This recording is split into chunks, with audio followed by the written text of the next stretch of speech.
Assalomu alaykum. Bugungi video darsimiz ishtirokchilari.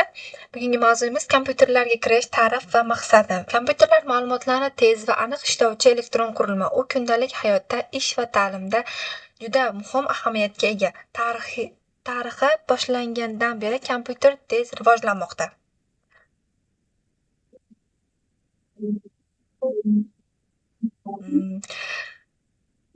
Kompyuterning asosiy qurilmalari: apparat ta'minoti, markaziy protsessor kompyuterning miyasida barcha hisob-kitoblarni bajaradi. Tezkor xotira RAM ma'lumotni vaqtincha saqlaydi va tezligini oshiradi.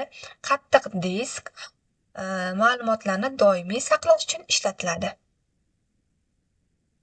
Kompyuterning asosiy qismlari: tashqi qurilmalar, monitor, klaviatura va sichqoncha, printer va skaner hisoblanadi.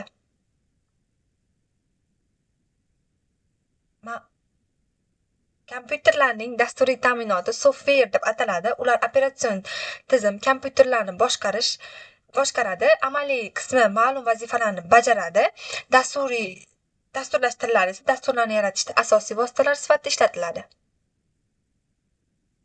Ma'lumotlarni saqlash va boshqarish. Fayllar va papkalar ma'lumotlarni tartib bilan saqlaydi va qidirishni osonlashtiradi. Fayl formatlari turli ma'lumotlar turlari, matn, rasm va video va boshqalar. Ma'lumotlar bazasi katta hajmdagi ma'lumotlarni samarali saqlash va boshqarishni o'z zimmasiga oladi.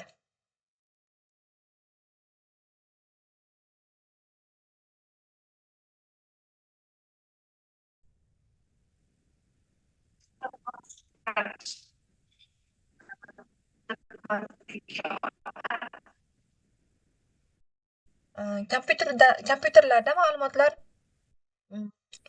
kompyuter tarmoqlari va internet, lokal tarmoqlar LAN, global tarmoq WAN, internet protokollari ma'lumotlarni uzatish uchun foydalaniladi.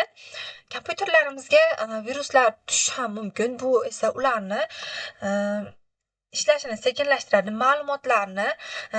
ma'lumotlarga zarar yetkazadi, ularni o'chishigacha ham olib kelishi mumkin. Xulosa, kompyuter texnologiyalarining kelajagi, rivojlanish tendensiyasi hozirgi kunda kompyuterlar juda ham rivojlanib bormoqda. Sun'iy intellekt, mashinalarni o'qitish va aqlli tizimlar va kompyuter aqlli tizimlar hisoblanadi.